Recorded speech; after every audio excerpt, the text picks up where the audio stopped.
Iaitu kita akan berbicara mengenai dengan cara mengatasi konflik dalam rumah, dan pagi ini kita bersama dengan tetamu undangan kita iaitu Yang Mulia Puan Aja Rozailah binti Haji Abdul Rahman, psikologis bahagian psikologi masyarakat Kementerian Kesihatan. Ya, Assalamualaikum Puan Aja.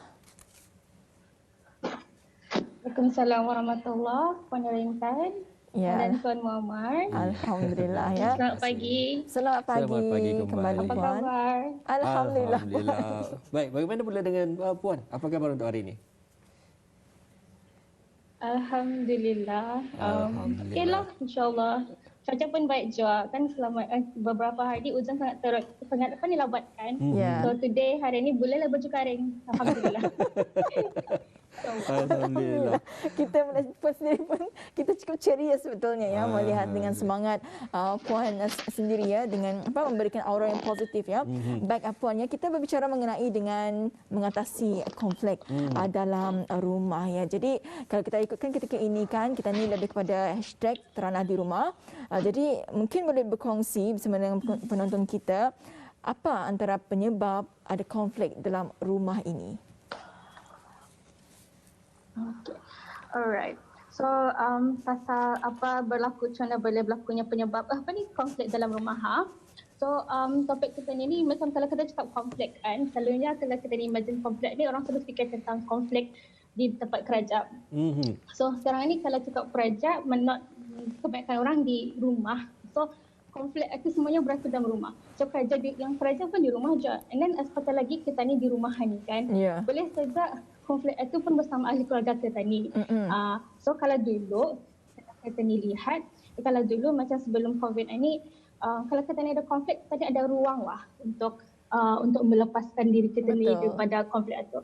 So kalau kita di rumah, kita ni lepas daripada konflik tempat kerja. Kalau kita ni ada konflik di rumah, kita ni dapat keluar berjalan ke, bersama kawan, bersama keluarga, bermain ke apa. So ada kita ni space untuk melepaskan konflik ini. Tapi hari ini rasanya saya ingin macam bincang tentang konflik ini kerana yang relevan. Pasal kita ni kebanyakannya memang akan di rumah lah masa ini. Dan apatah lagi mesti di rumah dari pukul 8 malam ke 4 pagi. Kalau keluar, sediakan 500 lah kali ya. So, so ini kita ni pasal konflik aja. So apa penyebabnya? So kalau kita ni kan, kalau tanya orang macam konflik ni apa penyebabnya, orangnya di rumah tu. Pasal barangkali kalau pergi pasangan suami isteri, sekarang ni selalu pasal work from home, apa kerja diminta di phone saja. So boleh kira ada cemburu dengan telefon lah kali ya. Telefon saja. So mungkin ada perasaan cemburu, ada permasalahan, ada perbezaan pendapat. Lepas tu barangkali dan juga kurang privacy, dan terasa macam lagi di rumah tu macam mungkin terasa macam rasanya kurang kasih sayang. Ada serangga ngacau. So, konflik je tu Puan. Dan ada masalah kewangan. Okey. Sekali macam ada je mengkali masalah jual yang membuatkan konflik ni, mengkali masalah kewangan. Kan sekarang ni kalau macam orang rumah ni rasanya ada orang sudah bercurhat yang di rumah saja ni karan naik, dia anak serumah kan terasa mesti beli banyak cepat faham. Satu so itu macam jadi adalah yang mengganggu kita ni, ada yang mengganggu lah masalah perempuan ni, menyebabkan kita ni ada konflik dalam rumah. So konflik itu ya macam suami isteri ke, anak dengan ibu bapa ke. Tetapi kalau lihat kepada macam asas kepada konflik ini ialah selalunya kepada how reality itu berbeza dengan expectation kita ni. So macam for example lah macam sebelum work from home, kita ni punya expectation, one of the example lah kita ni punya ekspektasi kalau berada di rumah ialah okey, di rumah ni mesti bersih, jadinya semua orang di rumah ni akan menjaga kebersihannya. So ada expectation kita ni. Tapi secara realitinya ini kita ni seorang saja yang membersihkan rumah. So macam macam jadi kita ni macam garam mati. Saya jujur buat kerja ni, kenapa orang lain ni buat ni? Semua je mesti buat kan. So aku tak membuat konflik pasal kita ni punya expectation itu different daripada kita ni punya reality. Okay. Manakala kalau macam work from home yang sekarang ini kan konflik dalam rumah boleh saja macam seperti anak yang sedang bersekolah yang school from home dan ibu yang ibunya fikir ya di rumahnya menangani kini di rumah ni pasalnya selalu di rumah apa jadi di bilik beberapa ramah tu kan. So ada expectation ibunya kan, tapi anak punya expectation yalah aku sekolah saja ni banyak ni kerja buat, mau tahu je mama tunya aku ni tahu je mama dia aku ni buat kerja apa, tapi pasal real expectationnya mamanya tahu dia buat kerja, expectationnya mama expectation ibu yang anaknya yang mungkin akan tangani kerja rumah berlainan. So macam anaknya Indah fikirkan buat kerja rumah, pasal Indah fikir Indah akan buat yang rumah-rumah punya cuci pinggan apa itulah tapi ibunya expect ia untuk buat benda itu, sedangkan anaknya Indah membuat. So dia punya realiti tu berbeza lah. So macam di rumah tu jadi konflik tiap. Kayak macam mamanya marah-marahi, kau ni di rumah saja, Indah kan benda dia buat kerja. Sekali anaknya marah sama mamanya, tahu je mama aku ni sekolah, ini juga kan buat kerja saja cakap. So itulah menjadi boleh menimbulkan konflik pasal different berbeza realiti dan expectation kita ni. Itulah antara penyebab-penyebabnya. Jadi punca ini apapun punca ia boleh menjadi penyebab kepada konflik rumah sama ada ibu bapa ataupun adik-beradik ataupun sebagainya jadi Puan Mar silakan. Bagaimana Puan dalam kita ni mengatasi pula mungkin cabaran-cabaran ataupun konflik-konflik ini yang memang sudah setentunya kita ni juga merasai pada ketika ini Dinda dapat kita ni tidakkan tapi bagaimana Puan ada antara cara-cara yang untuk mengatasinya? Okay, so cara-cara mengatasinya, so the most important because ani berbeza kalau kita daripada tadi root cause ni kan, so yang expectation tu dan reality tu sangat berbeza. Ialah kerana kita ni atau indah komunikasi, kita ni kurangnya komunikasi dan mereka apa expectation kita ni. Macam si anak tadi tu kan, dia mereka mamanya yang ia baik kerja. Mak, aku ni baik kerja, aku sekolah ni walaupun aku di rumah saja, aku dari pukul 8 sampai pukul 4 aku belajar ni. So aku perlu betul-betul je. And then mamanya pun mesti je beritahu banyak. Atau banyak lainnya kau di rumah ni dengan ni je mama atau so mesti beritahu pak. And then tapi masalahnya kebanyakan kita ni especially orang Brunei rasanya ataupun orang Asia Allah walama yang saya dengan klien-klien saya jual ialah kita ni payah berkomunikasi. Kita ni sukar menghadap. Macam kalau ada masalah konflik itu, kita ni sukar untuk berhadapan. Kita ni ingin mau confront. Malah kita ni curhat saja, mengharapkan curhat itu akan menyelesaikan masalah. Tapi sebenarnya komunikasi dan confront berbincang itu ialah akan menyelesaikan masalahnya.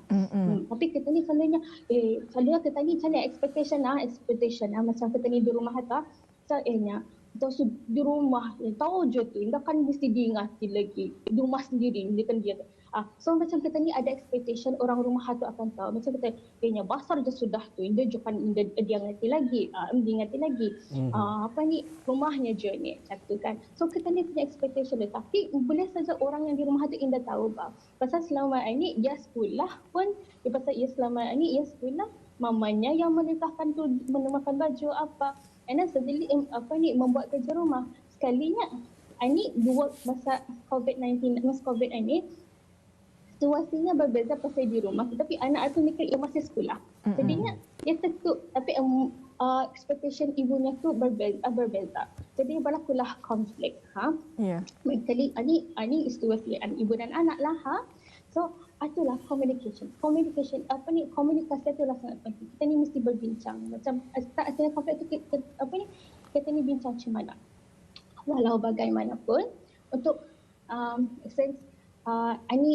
kita ni punya kelemahan lah kala tentang komunikasi ni kita ni payah. So it's okay. What we can do is that kita ni tahu kalau kita ni rasa ada konflik dengan orang, kita ni lihat tanggungjawab kita ni. Okay. So macam Merkeli sebagai seorang anak, okay, kenapa mama marah ni, okay, kalau aku bawa cakap ni tentu macam denial ni, kenapa mama marah ni, kadang cakap mak so kita ni jangan, okay, itu kita ni jangan inggalkan dulu. Tapi yang penting kita ni more konflik itu indah mengganggu kita ni. Okay, so what we can do is kita ni jadi orang yang terbaik untuk diri kita ni kepada orang lain. So kita ni tahu tanggungjawab kita ni. So kita ni tahu tanggungjawab kita sebagai anak, kita ni tahu tanggungjawab kita sebagai kakak, adik, apa kita ni lihat. Okay, aku tahu aku student juga. So what you can do is apa yang kita ni boleh buat ialah okay, kita ni punya manage kita ni punya time. Okay, what you can do is you tell everybody. Okay, I am apa ni kita dibantu semua orang dalam rumah tu. Okay, sekiranya kita ni student, okay, aku belajar ni hari ni dari pukul berapa sampai pukul berapa. Okay, memasak, okay, if aku masak, aku masak pukul ni. Okay, if aku mau aku bersihkan rumah, pukul ni.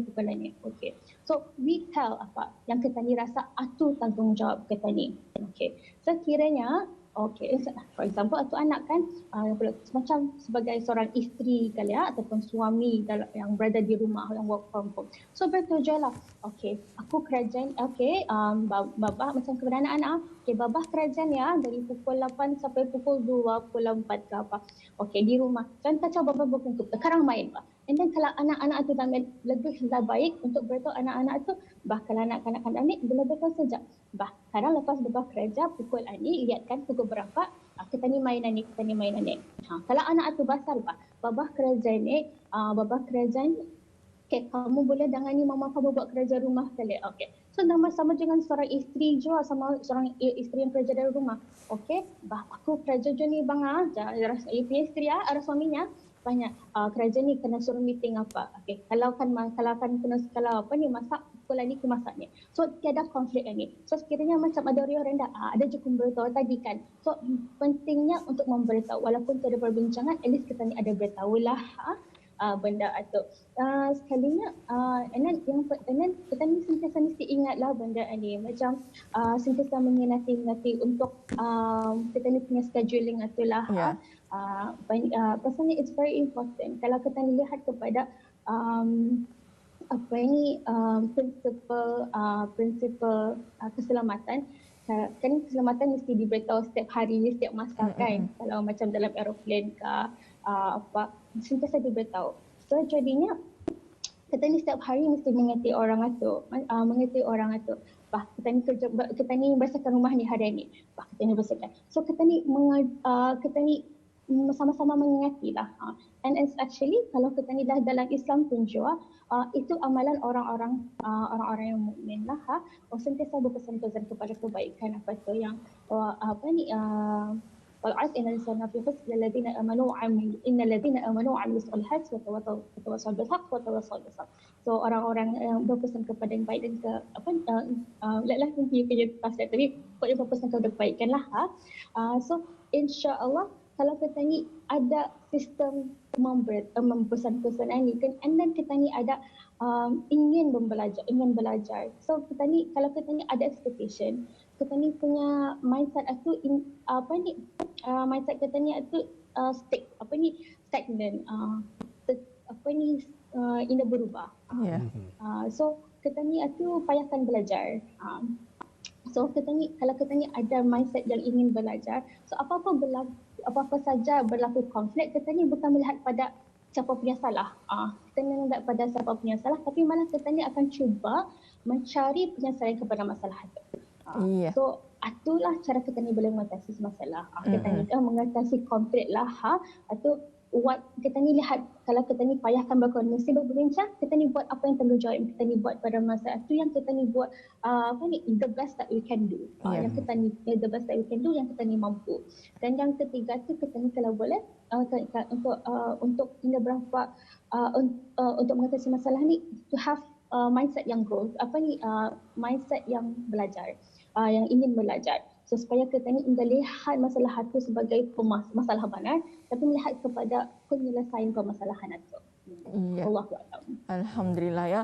Jadi puannya dalam masa 3 minit ini mungkin boleh kita ni rumuskan ya segmen kita pada pagi ini mengatasi konflik dalam rumah. Pastinya kalau kita ni mempunyai konflik apatah lagi bersama dengan ahli keluarga kita ataupun dalam rumah, pastinya ia ada sebenarnya mengganggu kesihatan mental kita. Jadi secara ringkasnya mungkin boleh dijelaskan sedikit dan juga rumuskan sebelum kita mengakhiri wawancara kita. Okey. Okey, insyaAllah lah. So macam konflik ini, kerana konflik ini boleh bagi stres kepada kita ni. Dan apabila kita ni indah mengatasinya, dan yang kita ni buat stres boleh membawa stres yang berpanjangan. Dan apabila stres berpanjangan, dan ia akan boleh menjadi teruk, kita ni indah mahu jadi teruk. Boleh jadi membuat anxiety, membawa kepada uri, anxiety yang boleh juga anxiety and boleh juga menjadi kepada depression, kemurungan. Yang kita ni indah mau sampai ke tahap cemas itulah. Kalau boleh kita dapat atasinya. Tapi sekiranya kalau kita ni punya stres ni macam kita rasa ini terkawal kita boleh membawa diri kita membawa diri kita ni ke klinik, minta rujukanlah. So kalau indah rujukan kepada pakarnya. So kalau sekiranya punca kita boleh telefon 145, itu kalian harapan, dan insyaAllah orang akan membantu diri kita cara untuk mengatasi konflik ini, ataupun barangkali barang advice kita menasihati apa yang perlu dibuat, perlu rujukankah kepada pakar kesihatan mental, itulah kalian insyaAllah. So kita ni kalau boleh, kita ni indah mau kalau kita ni mengatasinya, kita ni indah mau dia sampai mengganggu kehidupan kita seharian. Tidur indah nyaman, makan indah kenyang, makan indah tentu-tentu. So it's very important untuk kita ni mengatasi konflik ini supaya ini tidak mengganggu kesihatan kita ni seluruhnya. Ya, Alhamdulillah ya. Baik, terima kasih kepada Puan Hajar Rozailah binti Haji Abdul Rahman, psikologis bahagian psikologi masyarakat Kementerian Kesihatan ya. Alhamdulillah. Baik, kita akan bersama lagi Puan. Assalamualaikum. Waalaikumsalam.